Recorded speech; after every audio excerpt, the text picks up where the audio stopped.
Please do like and subscribe to my channel and also press the bell icon to get the notification of my new videos.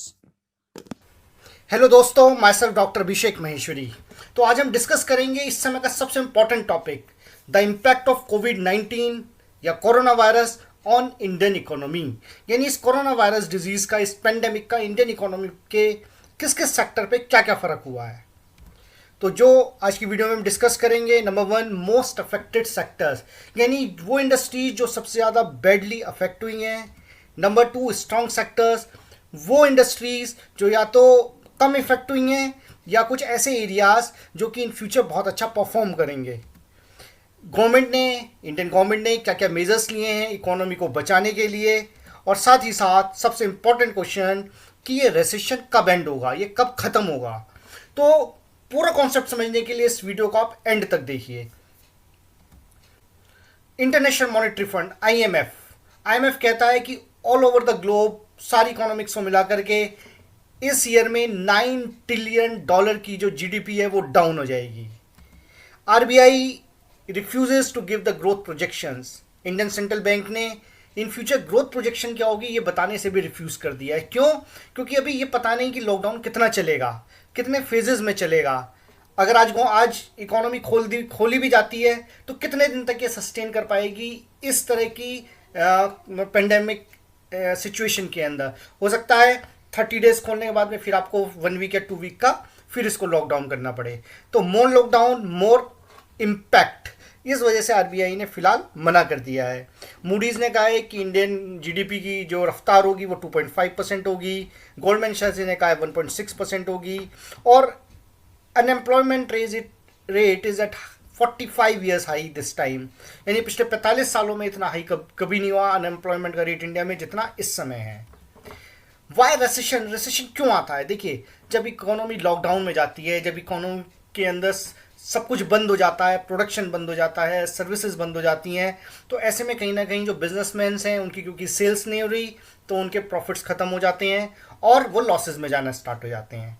जब उन्हें losses होने start होते हैं तो ऐसे में जो एम्प्लॉयज़ हैं उनकी या तो जॉब लॉस होती है या उनकी सैलरीज कट होती हैं। तो कहीं ना कहीं एक अनसर्टेनिटी डेवलप हो जाती है इकोनॉमी के अंदर। जब अनसर्टेनिटी इस तरह की डेवलप होती है, खासतौर पर फाइनेंशियल अनसर्टेनिटी, तो पीपल स्टॉप स्पेंडिंग, लोग खर्च करना बंद कर देते हैं। अब जब लोग खर्च ही नहीं करेंगे तो उससे क्या होगा कि कंजम्पशन डिक्रीज हो गया। कंजम्पशन डिक्रीज होने की वजह से जो डिमांड है, जो नॉन एसेंशियल आइटम्स हैं उनकी डिमांड जो है वो डिक्रीज हो जाती है। अब जब मार्केट में डिमांड ही नहीं है तो फिर फैक्ट्रीज प्रोडक्शन डाउन कर देती हैं और कहीं ना कहीं हमारी सप्लाई चेन भी डिस्टर्ब हो जाती है। क्यों? प्रोडक्शन डाउन है, आपके पास रॉ मटेरियल की भी अब प्रॉब्लम स्टार्ट हो गई है फैक्ट्री, क्योंकि कुछ फैक्ट्रीज रॉ मटेरियल बनाती हैं, कुछ फिनिश्ड गुड्स बनाती हैं, तो आपके पास रॉ मटेरियल नहीं है, तो ये सारी जो सप्लाई चेन की जो है प्रॉब्लम ये स्टार्ट हो जाती हैं। मोस्ट अफेक्टेड इंडस्ट्रीज जो है इंडिया के अंदर वो है सबसे पहले रियल एस्टेट। देखिए, रियल एस्टेट के अंदर क्या है कि फंडिंग क्रंच स्टार्ट हो चुका है। उनके पास फंडिंग नहीं है, पैसा नहीं है इस इंडस्ट्री को लंबे समय तक सस्टेन करने के लिए। बैंकिंग में दिक्कत आती है, बैड लोन्स की, एनपीएस की। जैसा कि आप देख भी रहे हैं, गवर्नमेंट ने कहा है कि अगले 3 महीने अगर कोई लोन की ईएमआई नहीं दे सकता तो ना दे। तो इस तरह से कहीं ना कहीं बैंकिंग के अंदर लिक्विडिटी क्राइसिस स्टार्ट हो जाते हैं, तो ये एक इनके लिए दिक्कत है। ऑटोमोबाइल एंड स्पेयर पार्ट्स, ऐसा पहली बार हुआ है कि अप्रैल के महीने में ऑटोमोबाइल सेक्टर की सेल्स जीरो रही। एज वेल एज ऑटोमोबाइल के साथ दूसरी बड़ी दिक्कत क्या है कि हम जो mainly we are dependent from the China, from the Germany, तो क्योंकि ऑटोमोबाइल में जर्मनी एक बहुत बड़ा हब है तो रॉ मटेरियल वहाँ से भी काफ़ी आता है। तो अगर वहाँ से रॉ मटेरियल ही नहीं आ पाएगा, जर्मनी भी इस समय क्लोज है, तो ऐसे में हम ऑटोमोबाइल का प्रोडक्शन कैसे जारी रखेंगे। दूसरी बात, कुछ एक्सपर्ट्स ये भी कहते हैं कि भाई जब इकोनॉमी रिवाइव होगी, जब ये लॉकडाउन हटेंगे तो उसके बाद में लोग पब्लिक ट्रांसपोर्ट को कम यूज़ करना पसंद करेंगे और 4 व्हीलर को ज़्यादा लेना पसंद करेंगे। लेकिन ये मेरी पर्सनल राय है, मेरी पर्सनल ओपिनियन है कि अगर ऐसा होता भी है तो इससे जो 2 व्हीलर इंडस्ट्री है, 2 व्हीलर्स की जो सेल्स है उसमें आपको ग्रोथ थोड़े ज़्यादा देखने को मिलेगी, लेकिन फोर व्हीलर के अंदर ग्रोथ देखना थोड़ा सा मुश्किल काम होगा, क्योंकि कहीं ना कहीं फोर व्हीलर आज भी जिस आदमी के पास जॉब नहीं है या जिसका बिजनेस बैठ चुका है, तो वो अगर जरूरत होती भी है तो वो टू व्हीलर खरीदना पसंद करेगा, ना कि फोर व्हीलर। तो फोर व्हीलर को भी थोड़ा सा और टाइम लगेगा रिवाइव होने में। कंस्ट्रक्शन, बिल्कुल अगेन रियल एस्टेट डाउन है, कंस्ट्रक्शन भी डाउन है। अब क्योंकि रियल एस्टेट, कंस्ट्रक्शन, ऑटोमोबाइल सब डाउन है, तो इसकी वजह से जो हमारी स्टील मैन्युफैक्चरिंग इंडस्ट्रीज हैं वो भी डाउन है, क्योंकि स्टील का सबसे ज़्यादा यूज़ यहीं होता है। होटल टोटली डाउन, लोग इस समय कहीं आ जा नहीं रहे हैं। ट्रैवल एंड टूरिज्म हमारी डाउन है पूरी इंडस्ट्री। टेक्सटाइल्स भी डाउन है। लॉजिस्टिक्स, क्योंकि जब प्रोडक्शन नहीं हो रहा है, इधर से उधर लोग आ जा नहीं रहे हैं, ना प्रोडक्ट्स जा रहे हैं, तो कहीं ना कहीं जो पूरा जो लॉजिस्टिक वाला जो हमारा एक सेक्टर है उसके अंदर बहुत डाउनफॉल है और वो बहुत ज़्यादा अफेक्ट हुआ है। एंटरटेनमेंट, आपके सारे मॉल्स बंद हैं, आपके सिनेमा घर बंद हैं, नई शूटिंग्स नहीं हो रही हैं, तो पूरी की पूरी जो एंटरटेनमेंट इंडस्ट्री है, जो लोग उसमें काम कर रहे थे, जो सपोर्टिंग रोल्स प्ले कर रहे थे, कहीं ना कहीं they are badly affected by this corona virus. Strong sectors, यानी ऐसे सेक्टर जो कम इफेक्ट हुए हैं, यानी ये वो सेक्टर्स हैं जो कहीं ना कहीं एसेंशियल हैं या नॉन साइक्लिकल हैं, या कुछ सेक्टर्स ऐसे भी हैं जो कि इस कोरोना वायरस की वजह से जिनके अंदर आगे काफ़ी फ्यूचर अच्छा दिखाई दे रहा है। तो लाइक फार्मास्यूटिकल, देखिए फार्मास्यूटिकल के अंदर क्या है कि इसकी डिमांड में कोई कमी नहीं आई है। इवन इस क्राइसिस की सिचुएशन में फार्मास्यूटिकल सेक्टर में जो मेडिसिन की डिमांड है वो काफ़ी बड़ी है, लेकिन अनफॉर्चुनेटली हम 70% रॉ मटेरियल जो फार्मा में ज़रूरत होती है वो चाइना से खरीदते हैं, वो चाइना से भी ट्रेड उतना नहीं हो पा रहा है, तो ये फार्मास्यूटिकल सेक्टर के लिए थोड़ा सा बैड है। लेकिन उसके बावजूद भी एक चीज़ मैं आपको बता दूं कि इंडिया जो है वो फार्मा का बहुत बड़ा एक्सपोर्टर है। ये बात बहुत कम लोग जानते हैं, लेकिन हम बहुत ज़्यादा हैवी क्वांटिटी में एक्सपोर्ट्स करते हैं फार्मास्यूटिकल्स को। तो कहीं ना कहीं ये एक ऐसा सेक्टर है जो इस समय सबसे अच्छा परफॉर्म कर रहा है इंडिया के अंदर। इंफॉर्मेशन टेक्नोलॉजी, क्योंकि सारा काम वर्क फ्रॉम होम से हो रहा है, तो ऐसे में जो इंफॉर्मेशन टेक्नोलॉजी का रोल बहुत बढ़ गया है।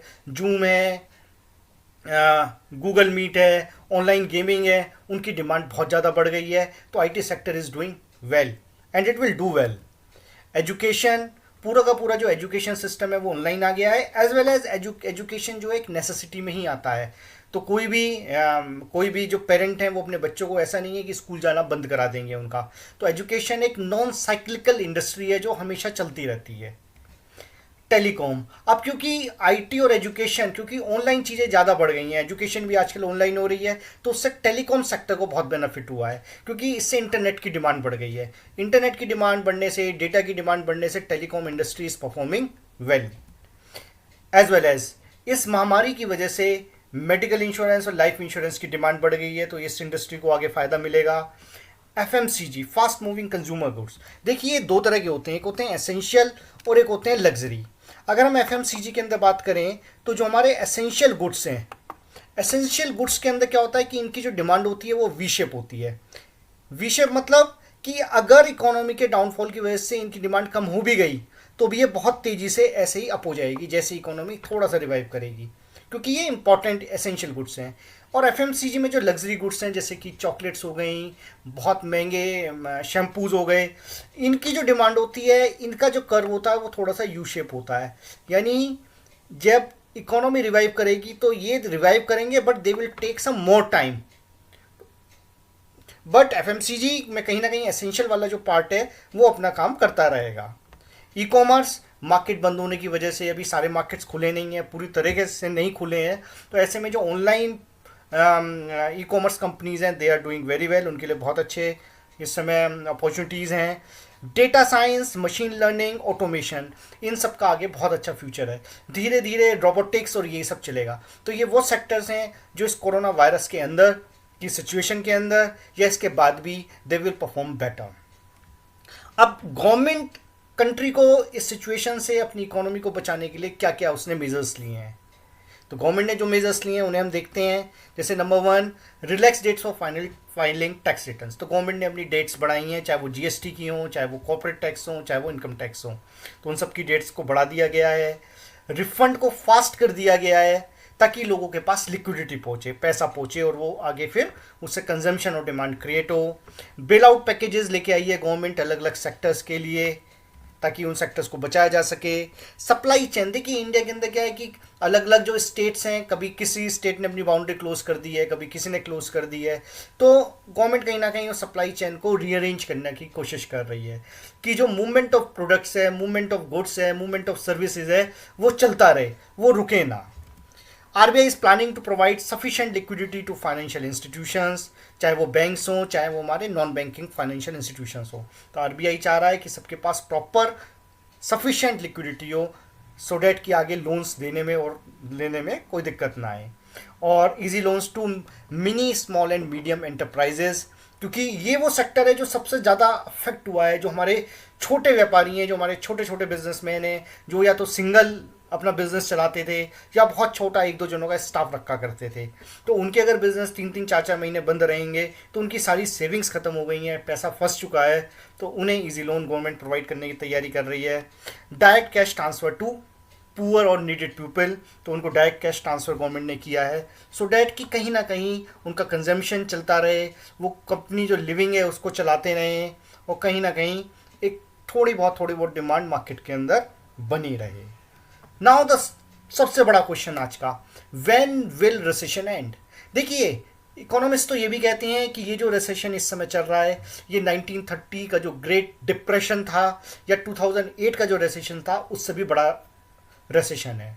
लेकिन अगर आप कंपेयर करके देखें तो उस रिसेशन में और इस वाले में, इस रिसेशन में, कोरोना वायरस के रिसेशन में एक सबसे बड़ा डिफरेंस ये है कि इस समय जो रिसेशन ये आया है वो किस लिए आया है, क्योंकि सभी all over the world her country ने वॉलंटरी अपनी इकोनॉमी को लॉकडाउन किया है ताकि ये बीमारी ना फैले। तो यानी ये एक वॉलंटरी लॉकडाउन की वजह से आया हुआ रिसेशन है। जैसे जैसे गवर्नमेंट इसको अनलॉक करना स्टार्ट करेगी, इसको खोलना स्टार्ट करेगी इकोनॉमी को, दोबारा से प्रोडक्शन से स्टार्ट होंगे, दोबारा से लोगों को पैकेजेस मिलेंगे, दोबारा से लोगों की इनकम जनरेट होगी, तो जो इकोनॉमी है दोबारा से क्विकली रिवर्ट कर जाएगी अपनी नॉर्मल कंडीशंस के अंदर। एज वेल एज गवर्नमेंट भी कहीं ना कहीं इस तरह के प्लान्स बना रही है ताकि वो कंपनीज को, MSMEs को और अनऑर्गेनाइज सेक्टर के जितने भी लोग हैं उन सबको सपोर्ट कर पाए। तो इस रिसेशन में और 1930s के और 2008 के रिसेशन में सबसे बड़ा डिफरेंस यही है कि ये रिसेशन, ये जो मंदी है, ये जो GDP डाउन हो रही है, वो इसलिए डाउन हो रही है क्योंकि हमने वॉलंटरीली अपनी इच्छा से अपनी दुकानों को, अपनी फैक्ट्रियों को, अपनी सर्विस जो भी हमारी इंडस्ट्रीज़ हैं उनको इसलिए बंद किया ताकि बीमारी ना फैले। अदरवाइज सब कुछ ठीक चल रहा था। तो जैसे ही इसकी या तो मेडिकेशंस आ जाती हैं, इसकी दवाइयाँ आ जाती हैं, तो फिर दोबारा से या जैसे जैसे लोगों के अंदर थोड़ी सी अवेयरनेस बढ़ेगी और दोबारा से लोग काम करना स्टार्ट करेंगे, तो इकोनॉमी वापस अपने नॉर्मल फेस पे पहुंच जाएगी। तो आई थिंक ये अगर आपको वीडियो इन्फॉर्मेटिव लगी हो, आपको चीज़ें समझ में आई हो, तो इस वीडियो को शेयर करें, लाइक करें, सब्सक्राइब करें। स्वस्थ रहें, प्रसन्न रहें। Thank you.